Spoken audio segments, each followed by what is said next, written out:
Mon nom est Jonathan Meyers.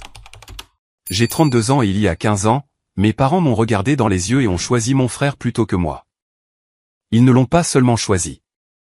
Ils m'ont effacé pour lui faire de la place. La semaine dernière, ces mêmes personnes sont entrées dans une salle de conférence à Seattle, s'attendant à hériter d'une fortune de l'homme qui m'a sauvé la vie. Avant de vous dire comment le visage de l'avocat est devenu blanc quand j'ai jeté la vérité sur la table, je dois savoir quelque chose. D'où regardez-vous en ce moment? Laissez votre ville ou votre état dans les commentaires. J'aime toujours voir jusqu'où ces histoires voyagent. Pour comprendre pourquoi j'ai fait ce que j'ai fait dans cette salle de conférence, il faut comprendre la table de cuisine dans le sud-est de Portland au printemps 2010. J'avais 13 ans. C'est un âge difficile pour n'importe quel enfant. Mais dans le foyer Meyers, c'était un champ de bataille. Je ne savais tout simplement pas que j'étais le seul sans armure. Mon frère Tyler avait 15 ans. Aux yeux de ma mère Sandra, Tyler était le fils, et le reste d'entre nous n'étions que des planètes assez chanceuses pour orbiter autour de lui. C'était l'athlète, le garçon en or. Mon père, Richard, acquiesçait simplement à tout ce que Sandra disait. C'était un mécanicien qui rentrait à la maison, buvait une bière et hochait la tête. Si Sandra disait que le ciel était vert, Richard complimentait la nuance d'émeraude. J'étais l'erreur. J'étais le déficit budgétaire. C'était un mardi d'avril. Je m'en souviens parce qu'il pleuvait. Cette pluie persistante et grise de l'Oregon qui vous pénètre jusqu'aux os. J'avais couru jusqu'à la maison depuis l'arrêt de bus, serrant une grande enveloppe épaisse à l'intérieur de ma veste pour la garder au sec. J'ai fait irruption dans la cuisine. Ma mère coupait des oignons pour le pain de viande.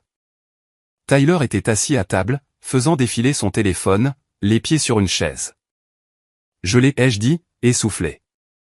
J'ai claqué l'enveloppe sur la table.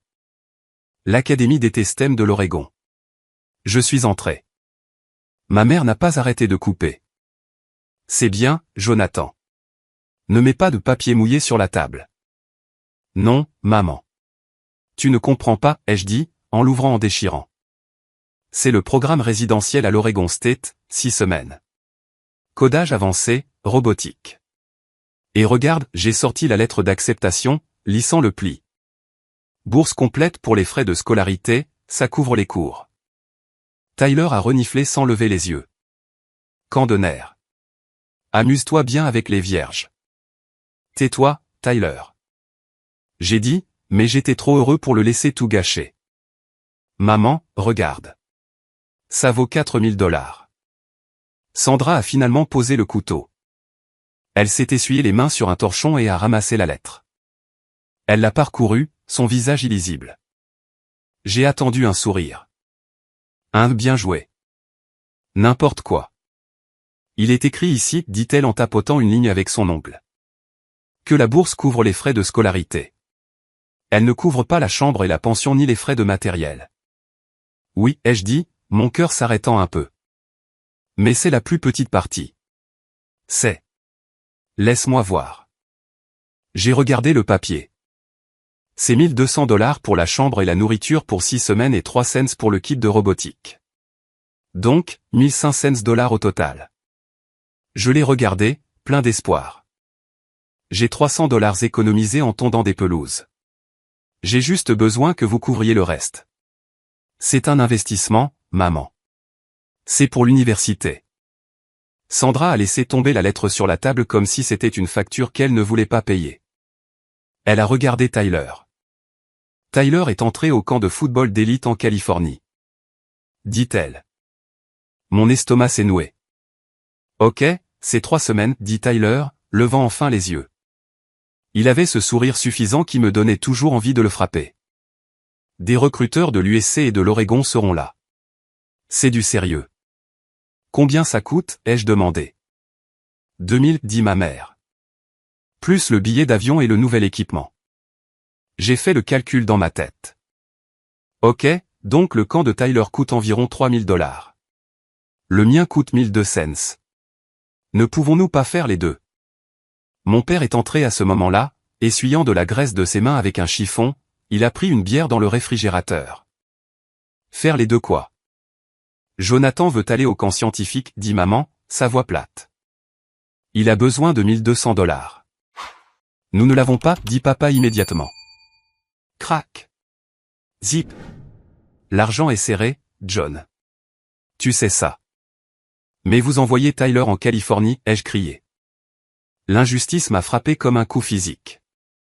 Ça coûte 2 fois plus cher et il n'a même pas eu de bourse. J'ai gagné ça. J'ai battu 2000 autres enfants. Baisse la voix. Maman a claqué. Ses yeux sont devenus froids. Tyler a un avenir dans le football. Cette bourse est de l'argent réel à long terme. Nous devons établir des priorités. Nous ne pouvons pas vous envoyer tous les deux. Alors envoyez-moi, ai-je supplié. J'ai vraiment eu la récompense. Tyler s'est juste inscrit. Surveille ta bouche. Tyler s'est levé, s'approchant de moi. Il était plus grand, plus large. C'est moi qui vais vraiment faire quelque chose de ma vie. Qui se soucie des robots? Diana, dit maman. Elle me confondait parfois avec sa sœur quand elle était en colère, mais elle s'est corrigée. Jonathan, tu refuseras l'acceptation. Dis-leur que tu ne peux pas y aller. Peut-être l'année prochaine. Il n'y a pas d'année prochaine pour ce programme. C'est pour les élèves de 8e année. J'ai senti des larmes me piquer les yeux, chaudes et humiliantes. Pourquoi obtient-il toujours tout? Pourquoi suis-je toujours celui qui doit abandonner? Parce qu'il a du potentiel, a crié maman, claquant sa main sur le comptoir. Le son a résonné dans la petite cuisine. Il a du talent. Toi. Tu es juste intelligent. L'intelligence ne paie pas les factures, Jonathan. Le charisme le fait. Le talent le fait. Maintenant, va te laver pour le dîner. Je les ai regardés, tous les trois. Une unité, un triangle qui n'avait pas de place pour un carré. Non, ai-je dit. Le silence fut instantané. Même le réfrigérateur semblait arrêter de ronronner. Excuse-moi, demanda papa, abaissant sa bière. J'ai dit, non, je ne le refuse pas. Cette bourse n'est pas votre argent à rediriger. Je l'ai méritée. Elle est à moi. Si vous ne payez pas la chambre et la pension, je demanderai à l'oncle Harold. Le visage de ma mère devint livide. L'oncle Harold était le frère aîné de mon père. Il ne s'était pas parlé depuis 8 ans. Je ne savais pas pourquoi à l'époque. Je savais juste que son nom était un gros mot dans notre maison. Tu ne le feras pas, siffla-t-elle. Tu ne divulguerais pas nos affaires familiales à cet homme. Alors payez le camp, ai-je crié. Traitez-moi équitablement pour une fois dans votre vie. Ma mère contourna l'îlot. Elle s'arrêta à quelques centimètres de mon visage. Je pouvais sentir les oignons sur ses mains. Si tu ne peux pas te sacrifier pour cette famille, dit-elle, sa voix tombant à un murmure terrifiant. Alors tu ne fais pas partie de cette famille. J'ai pensé qu'elle dramatisait. J'ai pensé que c'était juste une autre dispute. Je suis monté à l'étage, j'ai claqué ma porte et je me suis jeté sur mon lit. J'ai pleuré jusqu'à ce que je m'endorme, serrant cette lettre d'acceptation. Je ne savais pas qu'en bas, un coup de fil était donné. Je ne savais pas que mon père signait un papier sur la table de la cuisine. 3 jours plus tard, je suis rentré de l'école. J'ai remonté l'allée et j'ai vu quelque chose d'étrange. 2 sacs poubelles noirs étaient posés sur le porche. Ils avaient l'air grumeleux, difformes. J'ai monté les marches, mon cœur battant un rythme étrange contre mes côtes. J'ai reconnu le coin de mon couvre-lit à carreaux qui dépassait d'une déchirure dans le plastique. J'ai essayé la porte d'entrée. Verrouillée. J'ai frappé. Maman, papa. Rien. Je suis allé à la fenêtre et j'ai regardé à l'intérieur. La maison était sombre, mais j'ai vu du mouvement dans la cuisine. Ma mère était là, les bras croisés, me regardant. Elle est venue à la porte et l'a ouverte à peine, gardant la chaîne. J'ai appelé Harold, dit-elle. Aucune émotion, juste les affaires. Il a accepté de te prendre. Il sera là à 6 heures. Quoi? J'ai reculé. Maman, de quoi parles-tu? Nous ne pouvons pas te gérer, Jonathan. Tu es perturbateur. Tu es égoïste, et nous ne pouvons pas te permettre. Elle me regarda comme si j'étais un étranger sollicitant des dons. Tu as fait ton choix. Tu voulais l'aide de Harold. Maintenant tu lui appartiens. Désormais, tu es son problème. Elle a claqué la porte. J'ai entendu le pen dormant se fermer. Maman. J'ai frappé sur le bois. Maman, arrête. Je suis désolé. Je n'irai pas au camp. Maman. Rien. J'ai couru dans le jardin. La porte coulissante en verre était barrée d'un morceau de bois. J'ai couru à l'avant. J'ai levé les yeux vers le 2e étage. Le rideau de la chambre de Tyler a bougé. Je l'ai vu.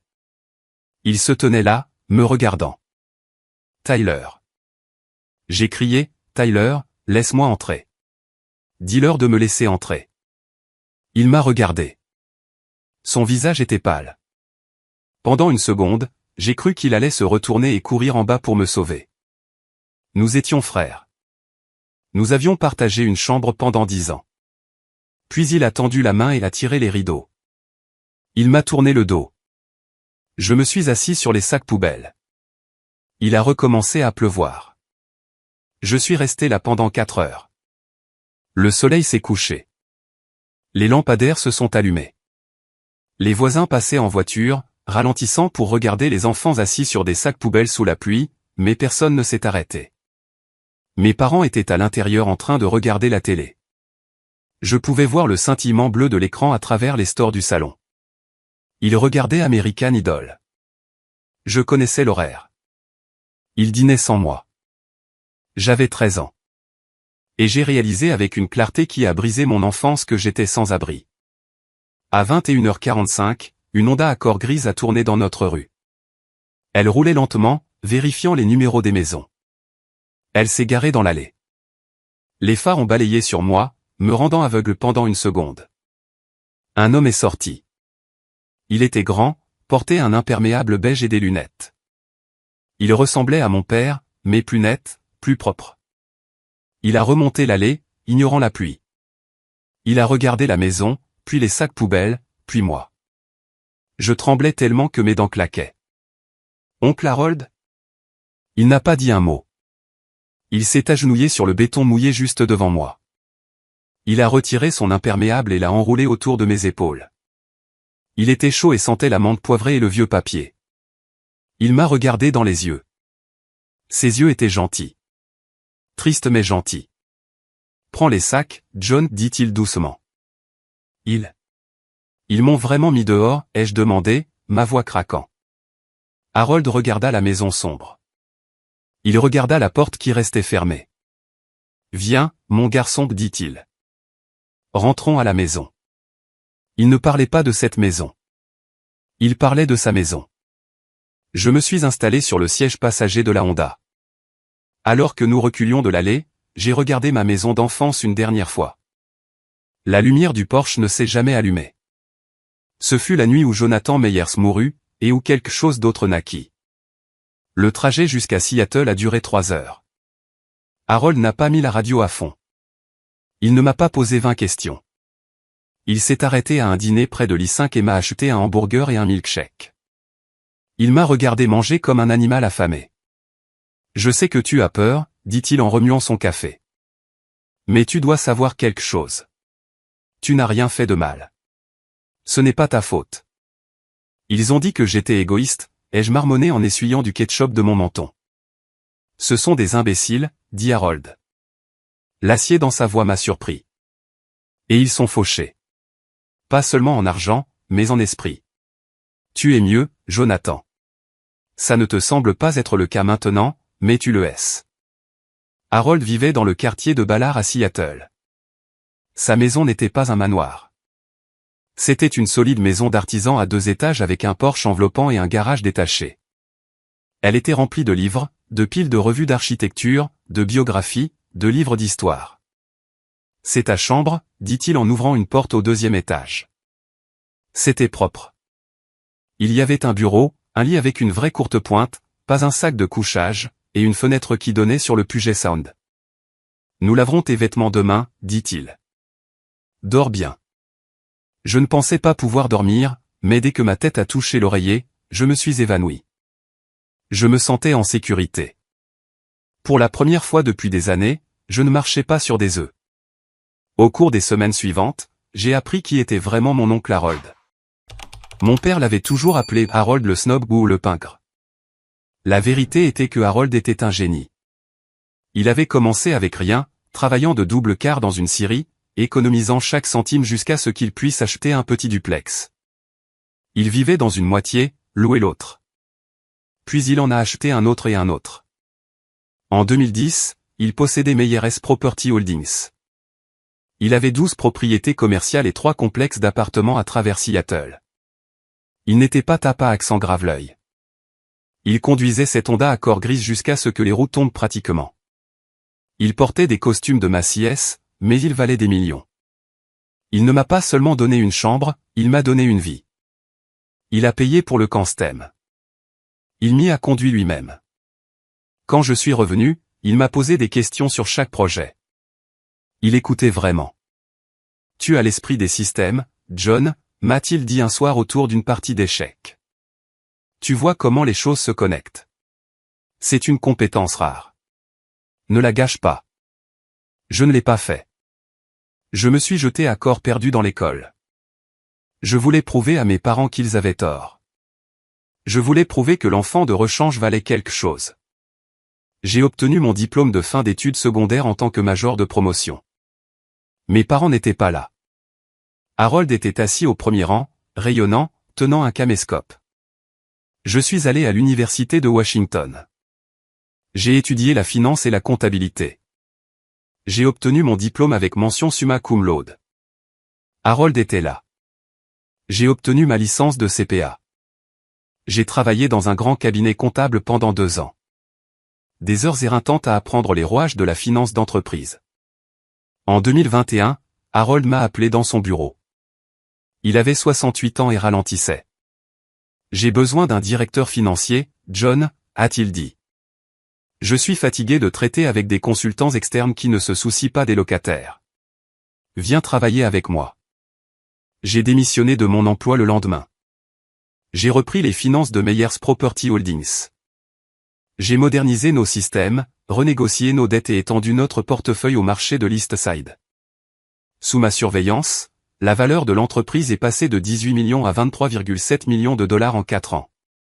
J'avais 26 ans et je gérais un portefeuille de plusieurs millions de dollars. J'ai acheté mon propre appartement à Bellevue. J'ai acheté une belle voiture, pas une Ferrari, juste une Audi A6 solide. Je construisais une vie.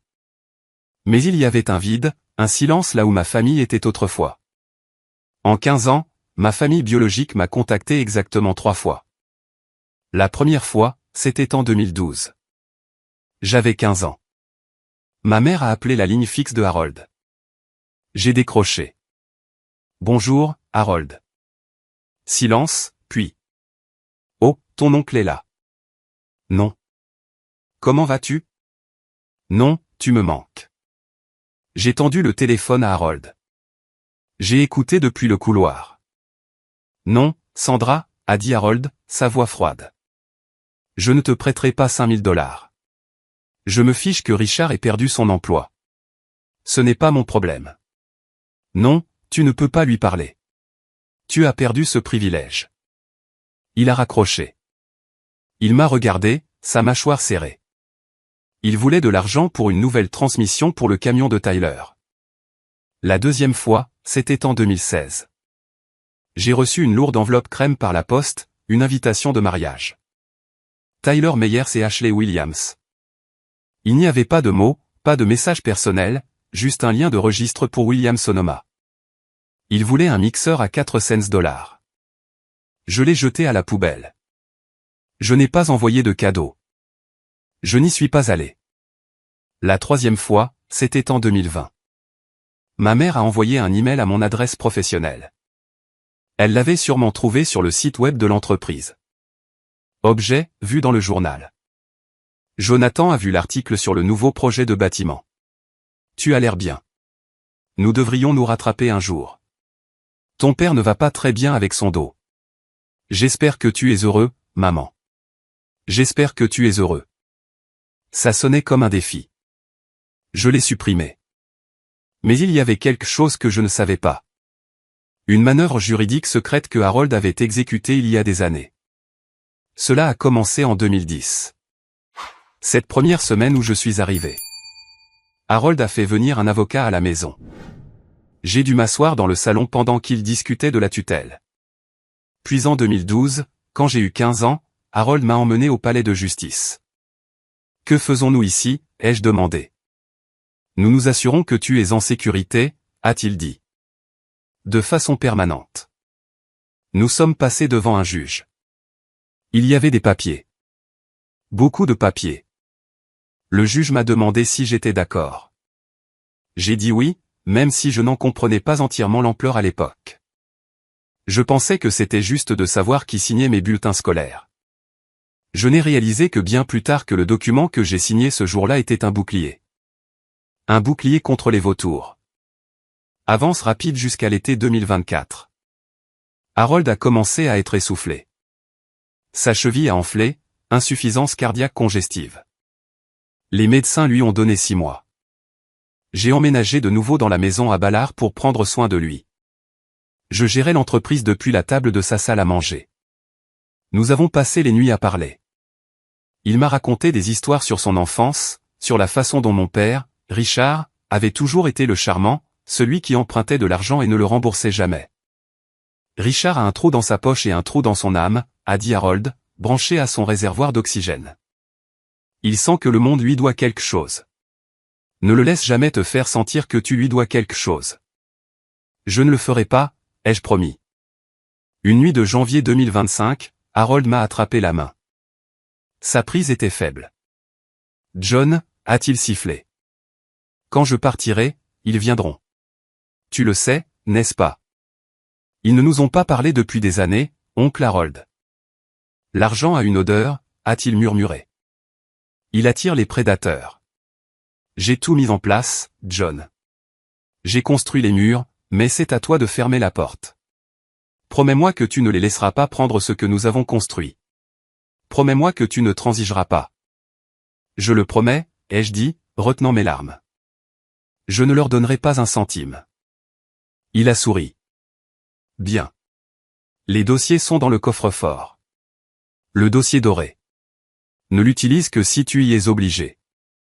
Harold Raymond Meyers est décédé le 28 février 2025. Il est mort dans son sommeil pendant que je lui lisais un livre d'histoire sur la construction de la Space Needle.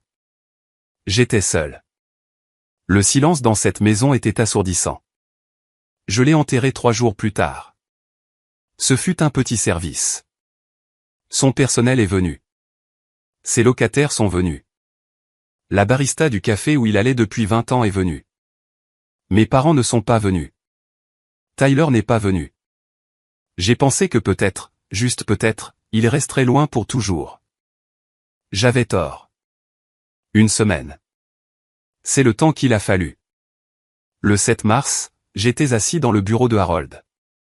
Mon bureau maintenant. Fixant un renouvellement de bail pour un entrepôt à Sodo. Mon téléphone a vibré. Un numéro inconnu de la région de Portland, indicatif 503. Je savais. Mon estomac s'est serré. J'ai répondu. C'est Jonathan. Jonathan. La voix était indubitable. Elle était rauque, un peu plus aiguë que dans mes souvenirs, mais c'était elle. Sandra. Bonjour, Sandra, ai-je dit. J'ai gardé ma voix neutre, professionnelle. Sandra, elle avait l'air offensée. C'est comme ça que tu appelles ta mère? Tu as perdu le titre de maman quand tu m'as mis sur le trottoir, ai-je dit. Que veux-tu? J'ai entendu parler de Harold, a-t-elle dit. Son ton a changé, devenant sirupeux, faux, triste. Je suis tellement désolé, Jonathan. Je sais que vous étiez proches. Nous voulions venir aux funérailles, mais nous ne savions pas quand elles avaient lieu. C'était en ligne, ai-je dit. Si tu t'en souciais, tu aurais cherché. Eh bien, les choses ont été folles ici, a-t-elle soupiré. Le dos de ton père est terrible. Et Tyler, eh bien, l'économie est difficile, mais nous sommes une famille. Nous devrions être là les uns pour les autres en période de deuil. J'ai attendu. Je savais que le pivot allait arriver de toute façon. Elle a continué. Je suppose qu'il va y avoir une lecture du testament. En tant que seul frère vivant de Harold, ton père veut lui rendre hommage et s'assurer que tout est géré correctement. Tout est géré, ai-je dit. Vous n'avez pas à vous en soucier. En fait, sa voix s'est durcie, le sirop se dissolvant instantanément. Nous le faisons. Nous avons le droit d'être là. Nous avons engagé une représentation, Jonathan, juste pour nous assurer que tout est juste. Représentation? J'ai failli rire. Vous avez engagé un avocat, Monsieur Victor Harrington, a-t-elle dit d'un air suffisant. Il dit qu'en tant que famille immédiate, nous avons des droits, surtout depuis que Harold était malade à la fin. Nous sommes préoccupés par l'influence indue. Mon sang s'est glacé. Influence indue. C'était le terme juridique pour manipuler une personne malade afin qu'elle change son testament. Elle m'accusait de profiter de l'homme qui m'avait sauvé. Ne venez pas à Seattle, Sandra, ai-je dit. Nous vous verrons le 14, a-t-elle dit. Nous connaissons la date. Monsieur Harrington a passé quelques appels. Elle a raccroché. Je suis resté là, tremblant, non pas de peur, mais de rage. Il ne se souciait pas qu'il soit mort. Il ne se souciait que de ce qu'il avait laissé derrière lui. J'ai immédiatement appelé Margaret Morrison. Margaret était l'avocate successorale de Harold, une femme à l'esprit vif d'une soixantaine d'années qui me connaissait depuis mon adolescence. Je suis allé à son bureau dans le Columbia Center une heure plus tard. Ils ont déposé une contestation, a dit Margaret, glissant un document sur son bureau en acajou poli. Victor Harrington, je le connais, c'est un pitbull. Pas le plus intelligent, mais bruyant. Que réclame-t-il? Que vous avez isolé Harold. Margaret a expliqué que vous l'avez empoisonné contre son frère. Ils soutiennent que la succession devrait suivre les lois sur la succession ab intestat, ce qui signifie que si le testament est invalide, il revient aux proches parents, ce qui serait Richard. C'est un mensonge. Harold les haïssait, ai-je dit. Je le sais. Vous le savez, a dit Margaret calmement. Mais le prouver devant un tribunal peut prendre des années. Ils le savent aussi. Ils cherchent un règlement, Jonathan.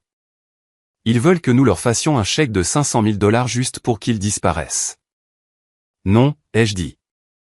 C'est la décision logique, a conseillé Margaret doucement. La succession est gelée tant que cela est contesté. Cela pourrait vous coûter plus cher en frais juridiques de les combattre. Je m'en fiche, ai-je dit. Je me suis levé et j'ai marché jusqu'à la fenêtre. Seattle s'étendait en dessous de moi, grise et magnifique. Harold m'a fait promettre. Il a dit de ne pas leur donner un centime. Si je règle, j'admets que j'ai fait quelque chose de mal. J'admets que je l'ai manipulé. Je me suis tourné vers elle. Nous nous battons. Je veux que la lecture du testament ait lieu. Je veux qu'il soit dans la pièce. Margaret m'a étudié par-dessus ses lunettes. Un léger sourire a effleuré ses lèvres. J'espérais que tu dirais ça.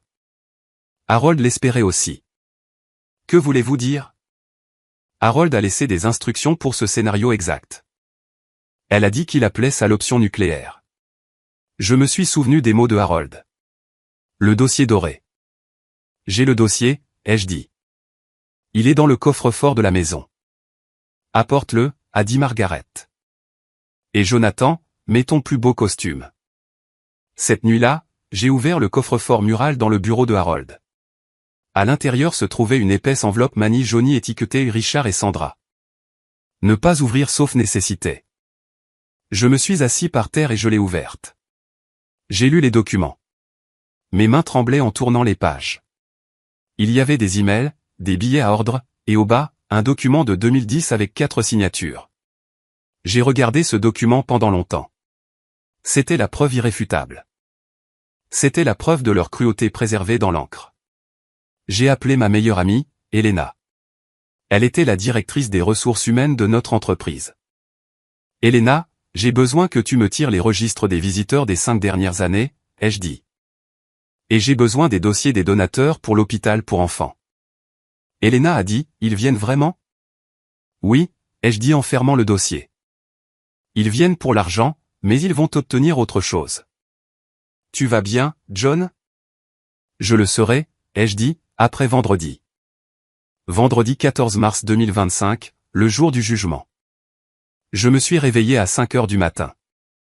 Impossible de dormir. Je suis allé courir sous la bruine, me poussant jusqu'à ce que mes poumons brûlent. J'avais besoin de brûler l'adrénaline. Je me suis douché et habillé. J'ai mis un costume gris anthracite, parfaitement taillé, une chemise blanche impeccable, une cravate noire. Je m'habillais comme le PDG que j'étais, pas le gamin effrayé sur le porche. J'ai conduit au bureau. Je n'ai pas pris l'Audi. J'ai pris la vieille Honda Accord de Harold.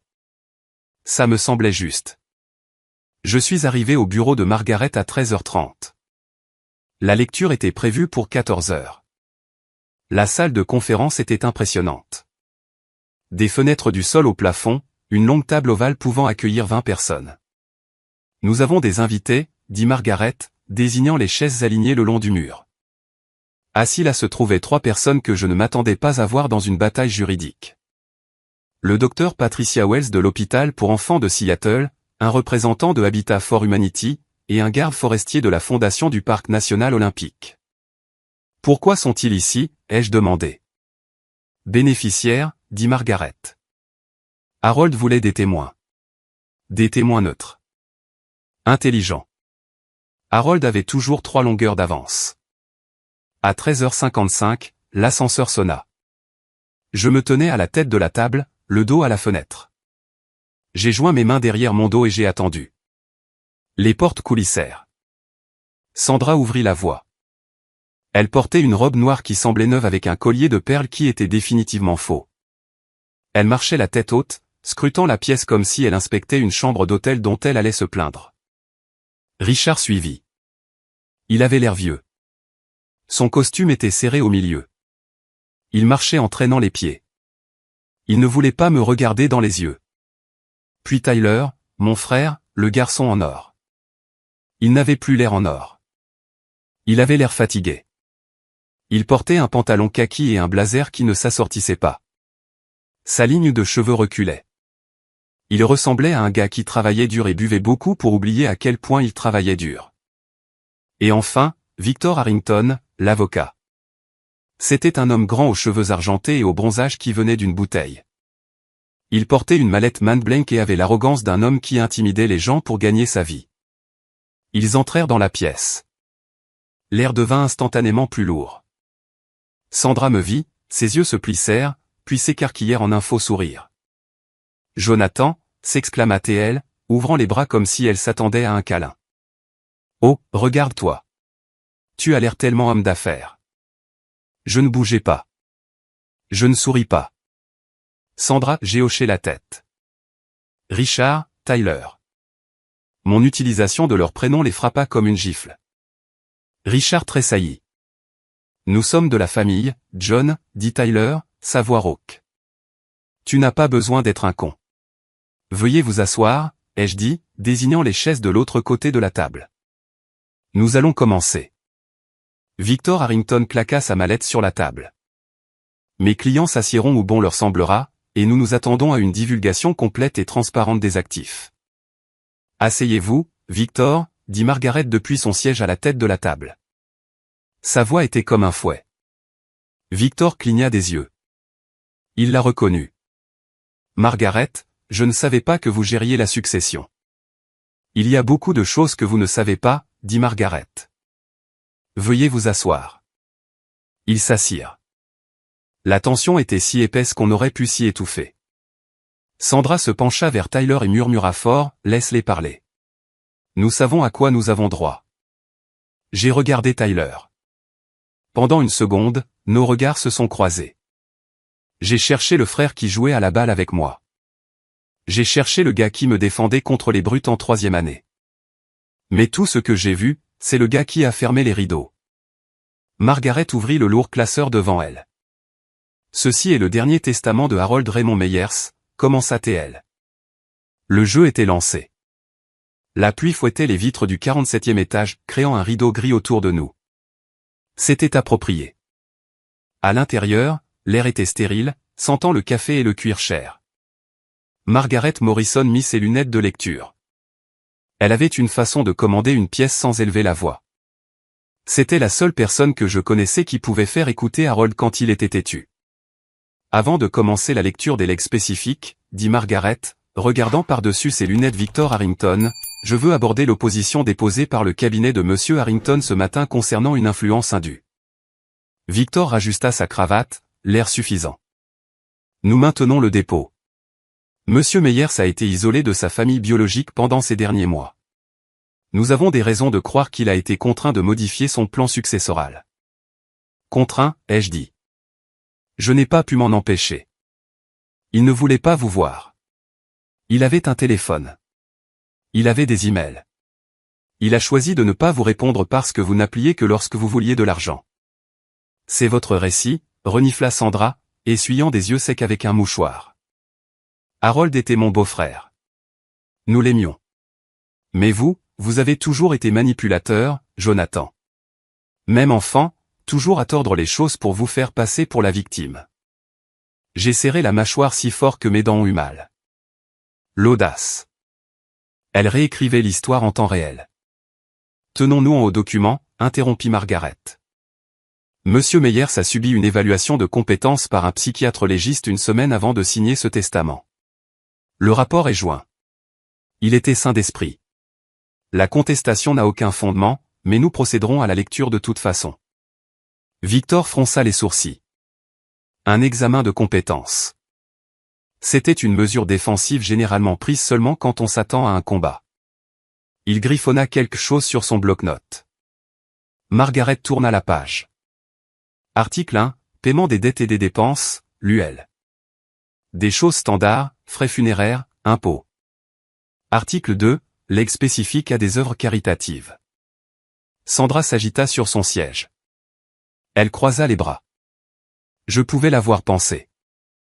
Passer la merde de la charité pour que nous puissions arriver au vrai argent. À l'hôpital pour enfants de Seattle, lut Margaret.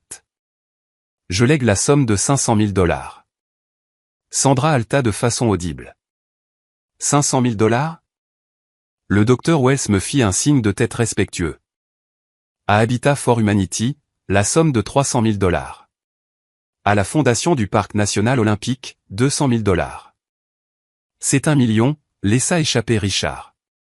Il a donné $1 million. C'était son argent, Richard, ai-je dit. C'est imprudent, marmonna Sandra. La famille doit passer avant tout. La charité commence à la maison. Article 3, continua Margaret, sa voix devenant plus dure. Concernant Richard James Meyers, la pièce devint silencieuse. Richard se redressa. Il se lécha les lèvres. C'était ça. Il s'attendait à la part du frère. Peut-être pas la moitié, mais quelque chose de significatif. $1 million. Margaret regarda directement Richard. Je ne laisse rien à mon frère, Richard James Meyers. L'air quitta la pièce. La bouche de Richard s'ouvrit, mais aucun son n'en sortit. C'est une erreur, dit Sandra en se levant. Vous le lisez mal. Il doit y avoir une erreur. Veuillez vous asseoir, Madame Meyers, dit Margaret. Je n'ai pas fini. Harold a laissé une explication spécifique pour cette exclusion qu'il m'a demandé de lire à l'acte. Je ne veux pas l'entendre, dit Richard, son visage devenant rouge. Vous devez l'entendre, ai-je dit. Margaret lut le testament. Sa voix était calme, sans émotion, ce qui rendait les mots plus tranchants. Je ne prévois rien pour Richard, non par malice, mais par comptabilité. En mars 2002, Richard m'a emprunté $80 000 pour ouvrir un magasin de motos personnalisé. Il a signé un billet à ordre acceptant de rembourser le principal plus 4% d'intérêt dans les 5 ans. Le magasin a fermé en 6 mois. L'argent n'a jamais été restitué. Aucun paiement n'a jamais été effectué. Margaret fit une pause. Elle sortit un morceau de papier jauni du dossier. Le billet à ordre original calculé avec des intérêts composés sur 23 ans. Margaret continua, cette dette dépasse maintenant $210 000. Je considère cette dette impayée comme son héritage. Nous sommes quittes. Richard s'affaissa sur sa chaise. Il avait l'air d'avoir reçu un coup de poing dans le ventre. Ça. C'était une affaire commerciale, bégaya-t-il. La famille pardonne les affaires commerciales. Harold n'a pas pardonné, ai-je dit. C'est scandaleux. Victor Harrington se leva, canalisant une indignation vertueuse. On ne peut pas déshériter un frère ou une sœur sur la base d'un mauvais prêt vieux de 20 ans. Il existe des lois concernant la succession ab intestat et l'obligation familiale. Oui, il y en a, convint Margaret. Mais Richard n'est pas l'héritier prioritaire. Ce qui nous amène à l'article 4. Attendez. Tyler prit la parole. Sa voix était calme. Dit-il quelque chose à propos de moi? J'ai regardé mon frère. Il n'était pas en colère comme Sandra ou choqué comme Richard. Il avait juste l'air résigné. Margaret s'adoucit légèrement. Il ne vous mentionne pas nommément dans la section des legs. Tyler. Je suis désolé. Tyler hocha la tête. Il regarda ses mains. Je m'en doutais. Mais Sandra l'interrompit, les yeux sauvages. Si Richard n'a rien et que la charité a 1 million, où est le reste? La succession vaut plus de 20 millions. Qui l'obtient? Elle me montra du doigt d'une main tremblante. Lui? Vous lui avez tout donné? Le gamin que nous avons viré. Oui, ai-je dit. Il l'a donné à la personne qui se souciait vraiment de lui. C'est de l'influence indue, cria Victor, claquant sa main sur la table. Ça le prouve. Vous avez manipulé un homme mourant pour qu'il vous donne tout et qu'il coupe les ponts avec son propre sang. Nous allons contester cela. Nous allons bloquer cette succession en instance de jugement pendant des années. Vous ne verrez pas un centime. Sandra était essoufflée. Nous sommes sa famille. Nous avons des droits. Vous n'étiez qu'un cas de charité qu'il a recueilli. Vous n'êtes rien. Les insultes me submergeaient. Il y a des années, elles auraient fait mal. Maintenant, elles ne faisaient que confirmer. Margaret, ai-je dit doucement. C'est l'heure. Margaret hocha la tête. Elle tendit la main dans son dossier et en sortit un document. Ce n'était pas le testament. C'était un document plus ancien. Le papier était légèrement différent. La police de caractère daté. Monsieur Harrington, dit Margaret. Avant de déposer d'autres requêtes, vous devriez examiner ceci. Elle fit glisser le document le long de la longue table. Il tourna lentement et s'arrêta juste devant Victor. Il le ramassa. Il ajusta ses lunettes. Il lut le titre. Son visage bronzé devint pâle, d'une pâleur réelle et maladive. « Qu'est-ce que c'est » demanda Sandra. « Victor, qu'est-ce que c'est » Victor leva les yeux vers moi. Ses yeux étaient grands ouverts d'horreur. Il regarda Sandra, puis de nouveau le papier. « Victor » demanda Richard. « C'est une renonciation aux droits parentaux » murmura Victor. Sandra se figea. 15 juillet 2010. Margaret cita la date. Signé par Richard Meyers et Sandra Meyers, notarié, déposé auprès de l'État. Et alors, coupa Sandra, bien que sa voix tremblât. Nous avons laissé Harold prendre la tutelle. Nous avons signé des papiers pour qu'il puisse l'inscrire à l'école. Cela ne signifie pas que nous ne sommes pas ses parents. En fait, dis-je en me levant. C'est exactement ce que cela signifie. Le silence dans la pièce était absolu. Même la pluie sembla cesser de tambouriner contre la vitre. Je fis lentement le tour de la table. Je voulais qu'il me voie. Non pas le garçon sur le porche, mais l'homme qui tenait les cartes. Vous n'avez pas seulement signé des papiers de tutelle, Sandra, ai-je dit. Vous avez signé une résiliation volontaire des droits parentaux. Vous étiez si impatiente de vous débarrasser de moi, si impatiente de vous laver les mains du fardeau que vous avez tout abandonné. Vous avez légalement déclaré que vous n'étiez plus ma mère. Je ne savais pas ce que ça voulait dire. Bégaya TL. C'était juste de la paperasse. Vous saviez. J'ai dit, Harold me l'a dit. Vous lui avez demandé si cela signifiait que vous ne seriez pas responsable de mes frais de scolarité. C'était votre question spécifique. Et quand il a dit oui, vous avez signé si fort que vous avez presque déchiré le papier. J'ai regardé Victor. Monsieur Harrington, expliquez à vos clients ce que ce document fait à leur revendication de relations familiales. Victor déglutit difficilement. Il desserra sa cravate. Ça rompt le lien juridique. Selon la loi, Jonathan, vous êtes étranger. Étranger, murmura Richard. Mais attendez, essaya Victor de se ressaisir, bien qu'il semblât faible. Même s'ils ne sont pas légalement ses parents, Harold est toujours son oncle, et Richard est toujours le frère de Harold. Si le testament est annulé pour influence indue, Richard est toujours le plus proche parent. Ce qui nous amène au deuxième document. Margaret dit qu'elle sortit une ordonnance judiciaire certifiée avec un sceau doré. Article 7 du testament. Margaret lut, « Je lègue l'intégralité de ma succession, y compris les avoirs immobiliers de Meyers, tous les actifs liquides et les biens personnels à mon fils, Jonathan Mary Meyers. » Fils? Tyler leva les yeux. Il t'appelle son fils? Pas seulement affectueusement, dit Margaret. Elle brandit le document au sceau doré. Le 12 septembre 2012, Harold Meyers a formellement adopté Jonathan. Il s'agissait d'une adoption d'adulte consentie par Jonathan, alors âgé de 16 ans et légalement émancipé de ses parents biologiques en raison de la renonciation. Elle posa le décret d'adoption sur la table. Jonathan n'est pas le neveu de Harold, déclara clairement Margaret. Légalement, il est le fils de Harold, son seul enfant, son seul héritier. J'ai regardé la réalisation les frapper comme une vague physique. Cela signifie, continua Margaret, que même si vous parveniez à annuler ce testament, même si vous prouviez une influence indue, la succession irait quand même à 100% à Jonathan en vertu des lois sur la succession AB intestat. Parce qu'un fils l'emporte toujours sur un frère. Tu as été adopté, demanda Tyler. Il me regarda avec quelque chose qui ressemblait à de l'admiration. Tu l'as vraiment fait. Tu nous as remplacés. Je ne vous ai pas remplacé, ai-je dit. J'ai trouvé un père qui me voulait. Sandra tremblait. Ses mains serraient le bord de la table si fort que ses phalanges étaient blanches. L'argent avait disparu. Les millions qu'elle avait probablement déjà dépensés dans sa tête s'évanouissaient.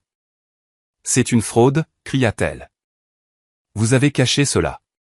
Vous avez caché cela pendant 15 ans. Je ne l'ai pas caché, ai-je dit. Vous n'avez jamais demandé. Vous n'avez jamais appelé pour demander comment j'allais. Vous n'avez jamais demandé qui signait mes bulletins scolaires. Vous n'avez jamais demandé qui m'a accompagné à ma remise des diplômes. Victor. Sandra se tourna vers son avocat. Faites quelque chose. Poursuivez-les. Victor Harrington ne bougea pas. Il regardait le décret d'adoption, mais il ne regardait pas le sceau. Il calculait sa propre sortie. Il n'y a rien à poursuivre, Sandra. Dit Victor calmement. Si l'adoption est valide, l'affaire est classée. Pas tout à fait. Margaret dit qu'elle n'avait pas fini. Elle prit une télécommande et la pointa vers l'écran mural. L'écran s'anima. Il affichait un fil de discussion de mai. Il y a encore une question, dit Margaret. Monsieur Harrington, reconnaissez-vous cet email? Victor plissa les yeux vers l'écran. Puis ses yeux s'écarquillèrent. C'est un email de Harold Meyers à Victor Harrington.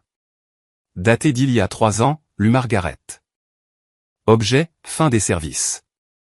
Victor, je vous licencie avec effet immédiat. Votre suggestion que je devrais acheter mon frère Richard pour éviter de futurs litiges est insultante. Vous savez que Richard a abusé émotionnellement de son fils. Vous savez qu'il me doit de l'argent. Que vous suggériez que je lui doive quoi que ce soit mais votre éthique en question. Ne me contactez plus. Margaret se tourna vers Victor. Vous avez représenté Harold, dit-elle accusatrice. Vous connaissiez la mauvaise entente. Vous connaissiez la dette. Et pourtant, vous avez pris Richard et Sandra comme clients pour poursuivre la succession de Harold. Vous n'avez pas divulgué de conflit d'intérêts. Victor se leva si vite que sa chaise bascula. Je dois y aller. C'est une infraction grave, Victor. Dit Margaret calmement. Je déposerai une plainte auprès du barreau cet après-midi. Vous avez pris notre avance, cria Richard, se réveillant enfin. Vous avez pris $5000. Vous avez dit que c'était une affaire gagnée d'avance. Je dois vérifier mes dossiers. Marmonna Victor. Il attrapa sa mallette. Il ne regarda pas Sandra. Il ne regarda pas Richard. Il courut pratiquement vers la porte. Victor. Cria Sandra. Revenez ici. La porte claqua. Nous fûmes laissés dans le silence. La famille était seule avec moi. Sandra regarda la chaise vide où son avocat avait été. Puis elle regarda les représentants des œuvres caritatives qui la regardaient avec un dégoût évident. Puis elle me regarda, et alors le masque se brisa. Elle commença à pleurer, pas les fausses larmes d'avant. C'étaient des larmes de défaite totale. Jonathan, sanglota-t-elle. Johnny, s'il te plaît. Elle fit le tour de la table. Elle essaya de me prendre la main. Je reculai. Non, dis-je. Nous sommes ruinés, Jonathan. Elle pleura. Ton père ne peut pas travailler. La maison. La banque va prendre la maison. Nous n'avons rien. Tyler a à peine de quoi payer son loyer.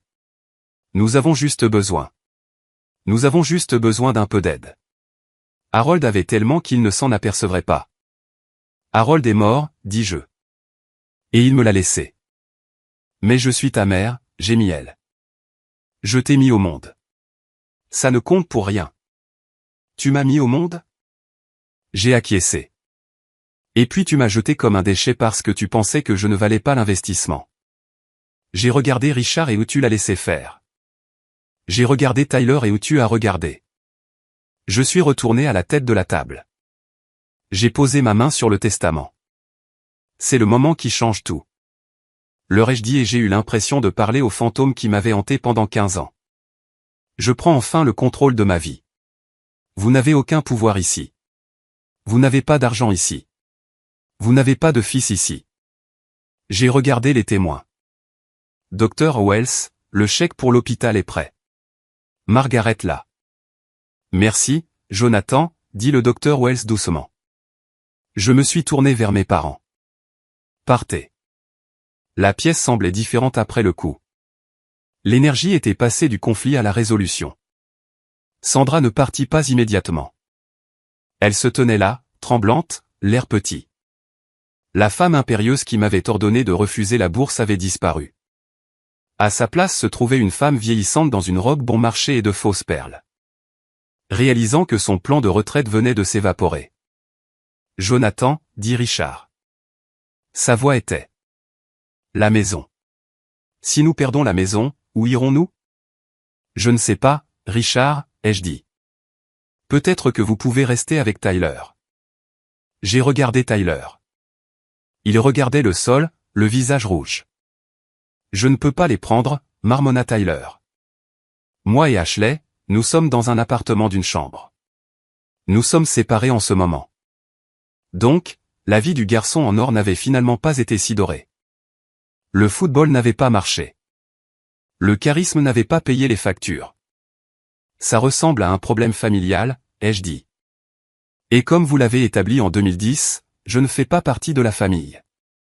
Comment peux-tu être si cruel, murmura Sandra. Nous avons fait une erreur. Nous étions stressés. Nous étions fauchés. Nous essayions de faire ce qui était le mieux pour Tyler. Et regardez comment ça a tourné, ai-je dit, désignant mon frère, qui ne pouvait même pas me regarder dans les yeux. Vous avez misé sur le mauvais cheval, Sandra. Et vous avez tiré sur l'autre. Vous ne pouvez pas revenir sur l'hippodrome maintenant et demander un remboursement. Je me suis tourné vers Margaret. Avons-nous fini? Nous avons fini, dit Margaret, fermant le classeur d'un claquement satisfaisant. Le testament a été lu. Les actifs sont transférés. La sécurité vous escortera dehors. 2 gardes de sécurité en uniforme apparurent à la porte. Je ne les avais pas vus auparavant, mais Margaret était minutieuse. S'il vous plaît, essaya Sandra une dernière fois, tendant la main vers ma manche. Johnny, je t'aime. Je t'ai toujours aimé. J'ai regardé sa main sur mon costume. Puis j'ai regardé dans ses yeux.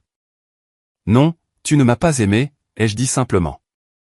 Tu as aimé l'idée d'une famille réussie et je ne correspondais pas au tableau. Maintenant je le fais et toi non. J'ai retiré mon bras. Au revoir, Sandra. Elle sanglota. Un son fort et laid. Richard lui prit le bras. Pour la première fois, il montra une étincelle de dignité. Viens, Sandy, dit-il doucement. Allons-y. Il est parti. Ils sortirent. Richard traînant les pieds. Sandra pleurant. Tyler suivant comme une ombre perdue. Tyler s'arrêta à la porte. Il me regarda. Il ouvrit la bouche pour dire quelque chose, puis la referma. Il secoua la tête et sortit. La porte se referma. J'ai laissé échapper un souffle que j'avais l'impression de retenir depuis l'âge de 13 ans. Le silence dans la pièce n'était plus lourd. Il était paisible. « Tu as bien fait, gamin, dit Margaret, abandonnant son air professionnel. Elle tendit la main et me serra la main. Harold serait fier. En fait, il est fier. Le docteur Wells s'approcha. Elle me serra la main fermement. Jonathan, ce que tu as fait aujourd'hui? Protéger l'héritage de Harold. Ça va sauver beaucoup de vies à l'hôpital. Merci. Il voulait aider les enfants qui n'avaient pas de chance, ai-je dit, la voix nouée.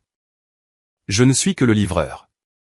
Vous êtes bien plus que ça, dit le représentant de Habitat for Humanity. J'ai rassemblé les dossiers, le dossier doré, le décret d'adoption, les billets à ordre. Je les ai remis dans l'enveloppe. Ce n'était plus que du papier. Le pouvoir qu'ils avaient sur moi avait disparu. J'ai pris l'ascenseur jusqu'au hall. Je suis sorti sous la pluie de Seattle. Il pleuvait toujours à verse, mais cela ne me dérangeait pas. J'ai marché jusqu'à la vieille Honda Accord grise garée sur le parking plein de Tesla et de BMW. Je suis monté.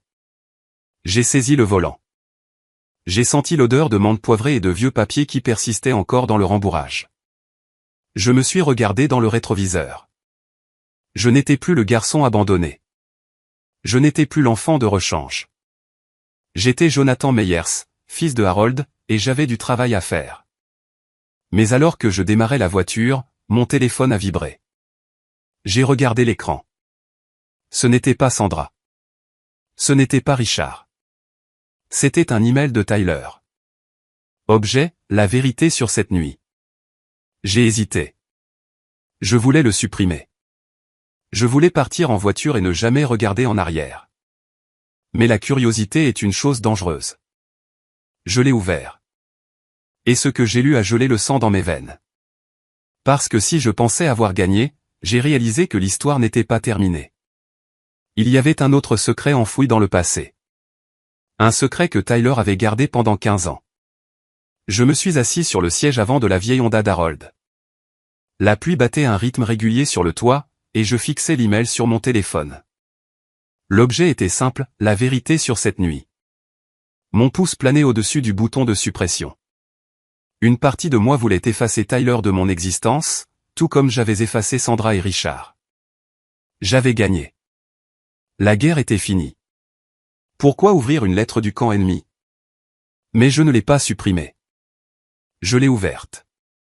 L'email n'était pas long, mais chaque mot semblait être gravé dans quelque chose de lourd et de tranchant. John, je sais que tu me hais probablement. Tu devrais. J'ai vu ce qui s'est passé dans la salle de conférence aujourd'hui. Tu avais raison sur tout. Mais il y a quelque chose que tu ne sais pas. Quelque chose que je porte depuis 15 ans. Tu sais, je t'ai regardé par la fenêtre cette nuit-là. Tu as vu les rideaux bouger. Mais tu ne sais pas combien de temps j'y suis resté. Je suis resté là pendant 4 heures, John. Je t'ai regardé assis sur ces sacs poubelles sous la pluie glaciale. Je t'ai regardé trembler. J'ai regardé les voisins passer en voiture. Je voulais descendre. J'ai eu la main sur la poignée de la porte une douzaine de fois. Je voulais t'apporter une couverture. Je voulais te laisser entrer et dire à maman et papa d'aller se faire voir, mais je ne l'ai pas fait. Et ce n'était pas seulement parce que j'avais peur de maman. C'était parce que je savais. Je connaissais leur plan 3 jours avant qu'ils ne le fassent. Je les ai entendus parler dans le garage.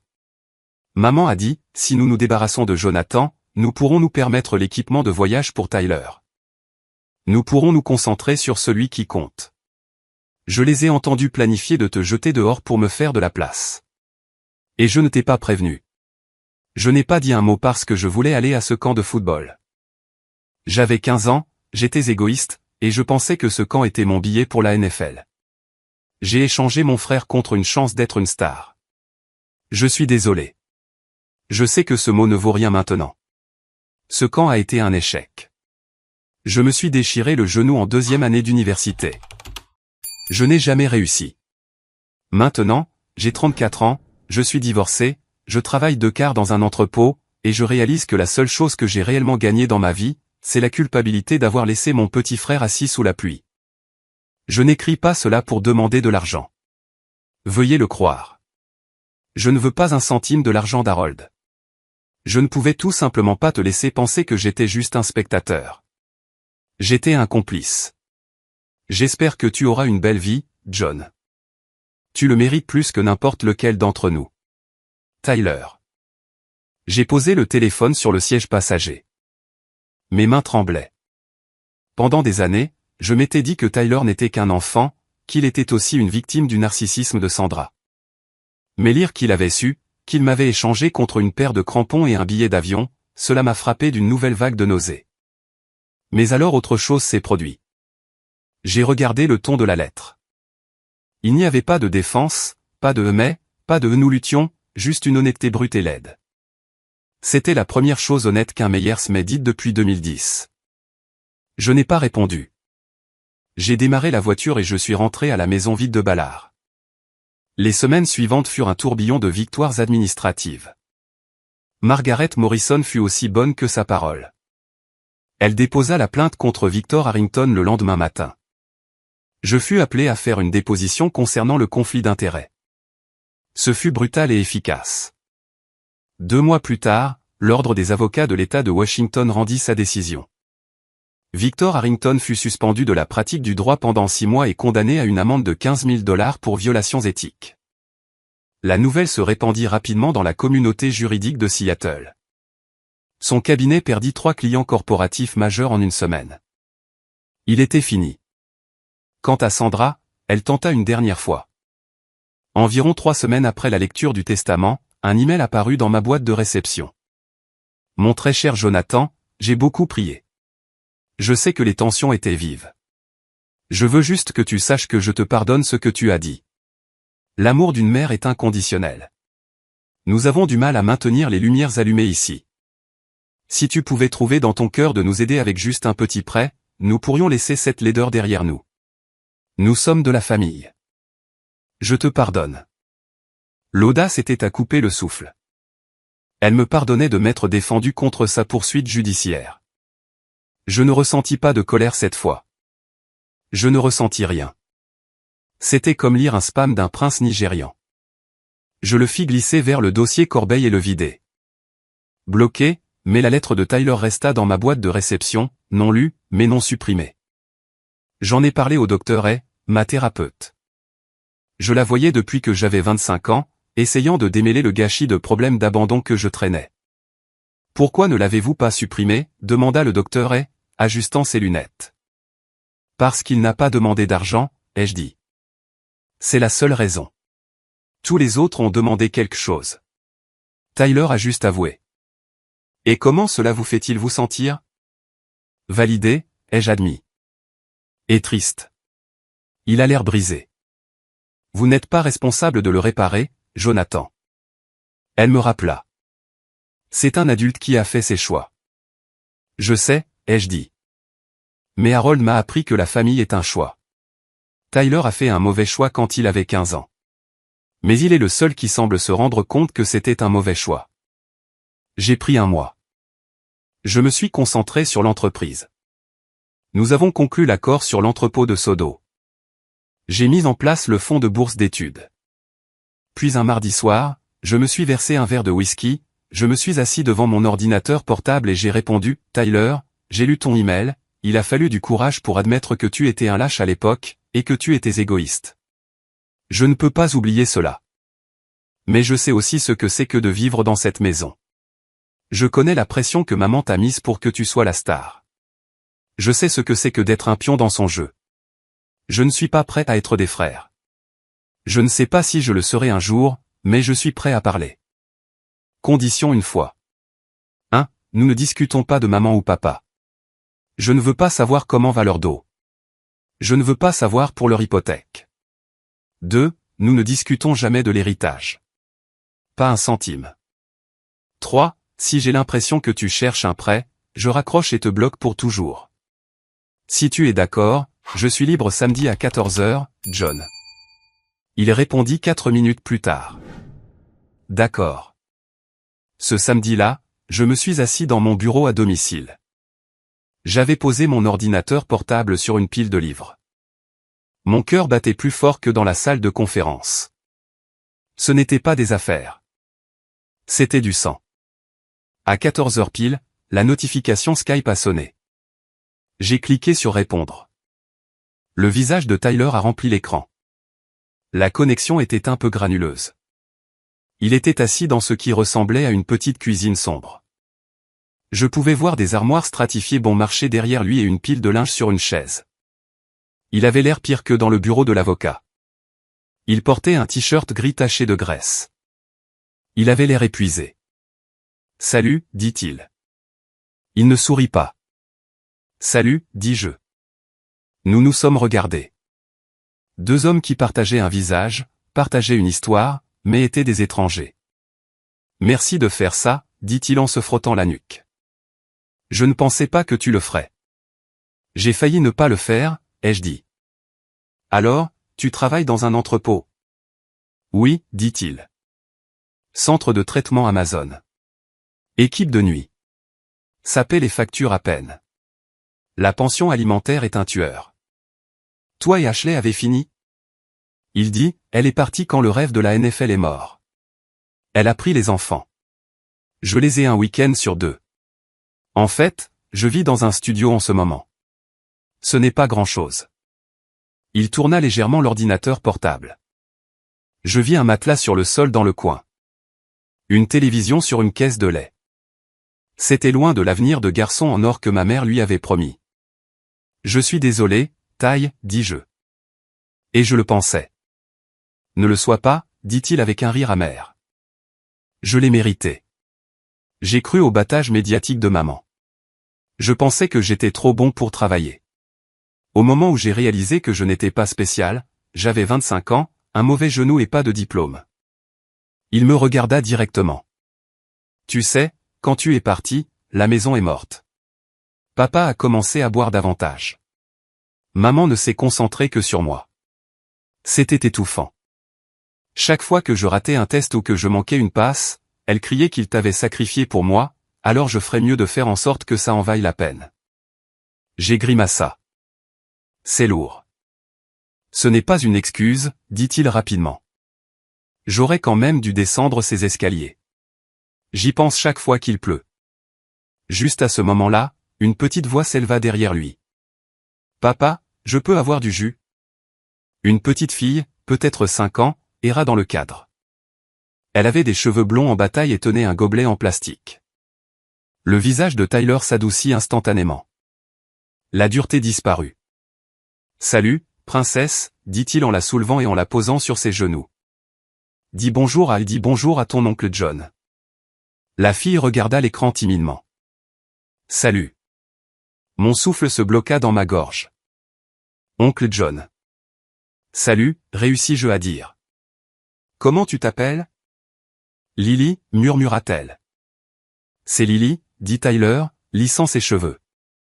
Et Jadon est dans la salle de bain. Ce sont mon monde, John. J'essaie juste de ne pas les gâcher comme maman et papa nous ont gâchés. Elle te ressemble, dis-je.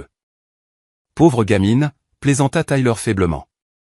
Nous avons parlé encore 20 minutes. Nous n'avons pas parlé de Sandra. Nous n'avons pas parlé d'argent. Nous avons parlé des Seahawks. Nous avons parlé de la façon dont Seattle avait changé. Quand nous étions sur le point de raccrocher, Tyler me regarda. John, dit-il, je sais que je ne peux pas défaire ce qui est fait, mais je suis fier de toi. Sérieusement. Tu les as battus. Tu es sorti. Nous sommes tous les deux sortis. Ty, dis-je, juste de différentes manières. Ouais. Il regarda autour de son petit appartement minable. Je suppose que oui. J'ai fermé l'ordinateur portable. Je suis resté là longtemps. Je ne lui ai pas viré d'argent. Cela aurait brisé la dynamique. Cela m'aurait transformé en le distributeur de billets qu'il voulait que je sois. Harold m'avait appris qu'encourager n'est pas aider. Mais je lui ai envoyé un livre. Une semaine plus tard, je lui ai envoyé par la poste un exemplaire du guide d'études pour l'examen de certification HVAC. J'ai écrit une note à l'intérieur. Les métiers intelligents paient les factures. Bonne chance. Il m'a envoyé une photo de celui-ci 2 jours plus tard. Merci. L'étude commence ce soir. Ce n'était pas une fin de conte de fées. Nous n'étions pas les meilleurs amis du monde, mais le silence était rompu. 14 mars 2026. Exactement un an après la lecture du Testament. Le ciel au-dessus de Seattle était d'un bleu éclatant et limpide. Le genre de journée qui fait oublier les 9 mois de grisaille. Je me tenais sur le trottoir du quartier de Capitol Hill, devant un immeuble en briques de 3 étages. C'était la première propriété qu'Harold avait achetée en 1987. Nous venions de terminer une rénovation complète. Nouvelles fenêtres, briques sablées, intérieur moderne. Une petite foule s'était rassemblée. Elena était là, tenant un presse-papier. Le docteur Wells de l'hôpital, quelques-uns de nos locataires de longue date, et, silencieusement à l'arrière, vêtu d'un polo propre et d'un jean, se tenait Tyler. Il était venu pour la journée. Il avait l'air en meilleure santé. Il avait perdu sa bedaine et les cernes sous ses yeux s'estompaient. Il était à mi-chemin de sa certification HVAC. Il le faisait seul. Je me suis avancé vers le microphone. J'ai ajusté ma cravate. Pas noire cette fois, mais d'un bleu profond. Merci à tous d'être venus, ai-je dit. Ma voix a légèrement résonné sur la brique.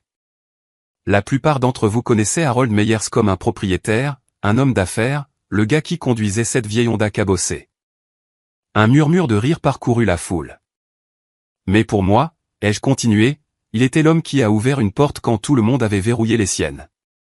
Il était l'homme qui m'a appris que la valeur n'est pas quelque chose que l'on hérite, c'est quelque chose que l'on construit.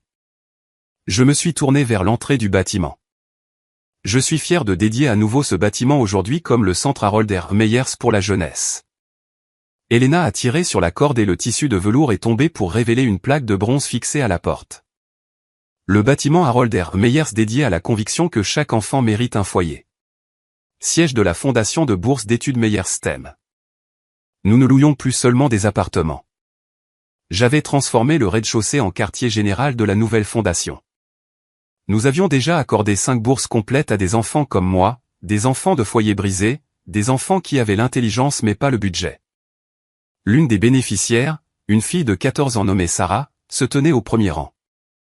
Elle serrait un kit de robotique comme si c'était de l'or en lingots. Je me suis revu en elle. La faim, la peur, l'espoir. Après la cérémonie, les gens se sont mêlés. J'ai marché vers Tyler. Belle plaque, a-t-il dit. Merci d'être venu, ai-je dit. Je ne l'aurais pas manqué, a-t-il dit. Il a hésité, puis a mis la main dans sa poche. Je t'ai apporté quelque chose. Ce n'est pas grand-chose. Je l'ai fait en cours d'atelier, ça fait partie de la formation. Il m'a tendu un petit objet métallique. C'était un porte-clés soudé à partir de tuyaux de cuivre de récupération. Il était brut, irrégulier, mais poli jusqu'à briller. C'est abstrait, a-t-il souri timidement. J'adore, ai-je dit. Et c'était vrai. J'ai immédiatement accroché mes clés de voiture dessus. Comment vont les enfants? Bien. Lily commence la maternelle la semaine prochaine. Jadon joue au football. Il a fait une pause.